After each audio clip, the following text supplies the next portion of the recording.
and we will know what it is we want from the divorce, even if we can't figure out what you wanted from your marriage. So if we think about that in those terms, doesn't that inherently mean that you'll end up staying together, though? Not necessarily. I've had people come through therapy with me, and sometimes they've renegotiated their contract and say, I thought I was socialized to believe that monogamy was the be all and end all. Clearly, in my relationship, it's not that important. But what I want is the intimacy implied in that monogamy that I was taught about as a child. And there's all kinds of intimacy. Some of them are sexual. Most of them are not. Correct. And I want those other kinds of intimacy. So what I want you to do before you go out on me and sleep with someone else is tell me you're going to do that. How often does that actually happen, though? More often than you'd think. So it seems like it would result in a conversation about, well, we entered into this original contract maybe misaligned. We didn't truly understand each other's expectations, right? Right. It sounds like the expectations might be rigid, though. Like I came in years ago with this idea in my head, and I'm not going to change my mind. It almost sounds kind of almost, I don't know if cold is the right word, but I think rigid is the right word. Yeah, no, I mean, like with disregard for the partner is what I'm going for there. It's like, well, I hear what you're saying, but I'm going to stick on my, I'm going to stand on my thing and not bend. And that is the product of a unhealthy relationship with a parent, because you've been taught that you have to rigidly protect yourself. You don't have any boundaries that are flexible. Your boundaries are rigid because they have to be, because it's all about safety. Right. And so this safety is a huge issue in relationships, right? Yeah, it seems to be getting more and more that way too. I don't know what that's about, but I think that your lens is changing. Oh, you think it's always been that way? I think that it has been that way for as long as I've been practicing. But I know that my lens changes so that different parts of that are highlighted by what's going on in my own life, in the world as we know it, and in the therapy that I'm doing. I was loosely chalking it up to diffuse boundaries from, say, my generation or the generation in between mine and my parents, where we were, granted like achievement recognitions for not achieving anything, or being not allowed to tolerate our distress, being pulled out of it by spoiling. Because as economy has done what economy does, things get cheaper, and it's easier just to throw stuff at your kids for a distraction rather than to spend time with them. So therefore, the safety component there seems to be more prevalent and probably more significant than yesteryear. And I wasn't doing therapy in the 90s, so I don't really know. I can't speak to it, let alone the 80s or the 70s. But I have noticed in the last dozen or so years I've been doing this that it seems to be more frequent and more deep. This concept of avoidance, evasion, protecting oneself rather than being intimate. It seems like it's like everywhere now, and maybe that's just because I've gotten better at my theory, but I don't know. I also think that you're able to see more. I think the other thing that I know is that things like child sexual abuse. Mm-hmm. If you go by people's long histories, that never happened in the old days. That's right? True. Yeah. Right. I see where you're going here. Yeah. And yet, and I know that it happened all the time. Just no one ever talked about it. Right. So what's happening now is that we are talking more and more about our own experiences, our own fears, our need for safety. What happens in your house isn't the closed book that it was 40 years ago. Correct. So I think that those things inform what we see now, and we make the assumption that this is a new thing, when I think it's just an exposed thing. That sounds like a positive. It sounds like it'd be positive that we're talking more about the demons that lurk in the shadows. But I guess the flip side of that coin is it makes it look like everybody's sick now. And maybe they are, but are they sick to the degree that everybody needs professional counseling, which is overtaxing the system, right? Okay, so let me talk a little bit about how I look at counseling, because I think there's several different ways that we come to counseling. Okay. You look at your basic psychologist, right? And his worldview is generally, not always, but generally, that you're broken, you're sick. I, the expert, can fix you. Would you agree? Yeah, I think that's been the historical characterization of that profession. That's a generalization, but Yep. it is a reasonable generalization. Then we have your social worker, who is, the system's broken. You don't fit well in the system. I, the expert, can help you fit better in the system. Right. And that's where they're At very the same time, I will try to change the system. correct. Yeah, So they're focused on resources and yeah. Right. Okay. So I feel that as a counselor, as a marriage and family therapist, you're not broken. You have everything that you need to get better. What I do is not function as an expert so much as a person standing up outside the maze, if you will, and I'm able to say, turn left at the corner.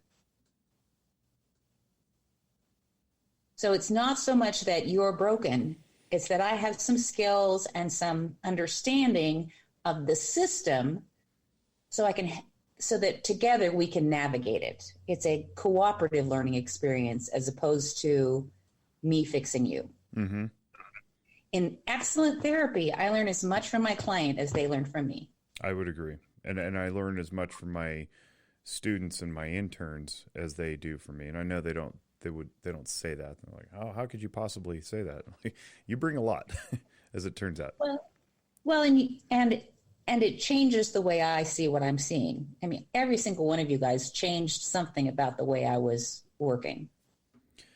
What it really points to is my whoever's ability who's doing the guiding, the shepherding, the counseling, the mentorship, whatever we want to call it. It points to our ability to receive feedback and not only receive it, because sometimes that happens where I go, I think you're off on this one, Gail. But more often, I think it's the ability to seek wisdom in the conversation, not wait for it to hit me across the head, but really be receptive and open to the idea that you can gain knowledge and wisdom anywhere at any time from anybody.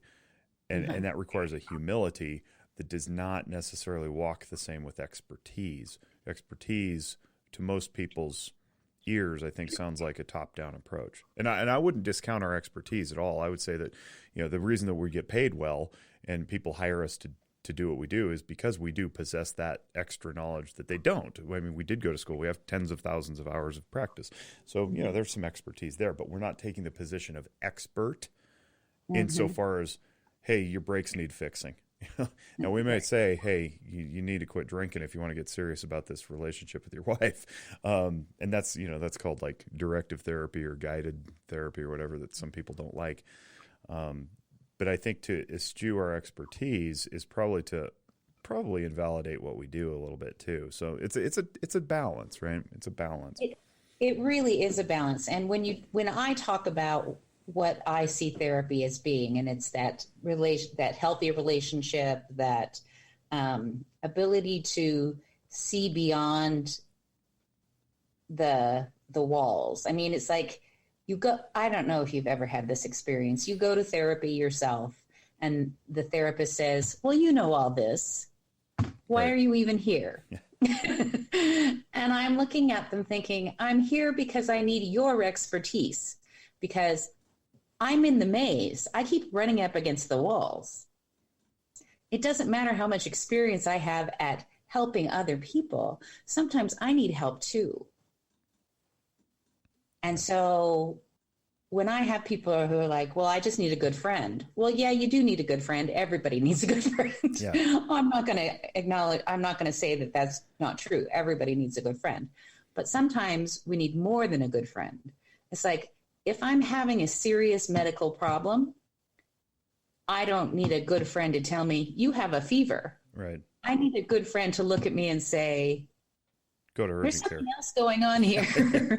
and I need a doctor who will say to me, perhaps we need to do more testing, or I've seen this before. It looks like measles to me. Right, right. So before we started recording, you and I were talking about why our profession is necessary in the first place. And I've been on this kick lately of trying to talk down the idea that everybody needs to reach for the graduate level, licensed by the government to, practice person. I think there's tons of help that can be had, not only from paraprofessionals who are community health workers and bachelor's level folks and in-home workers.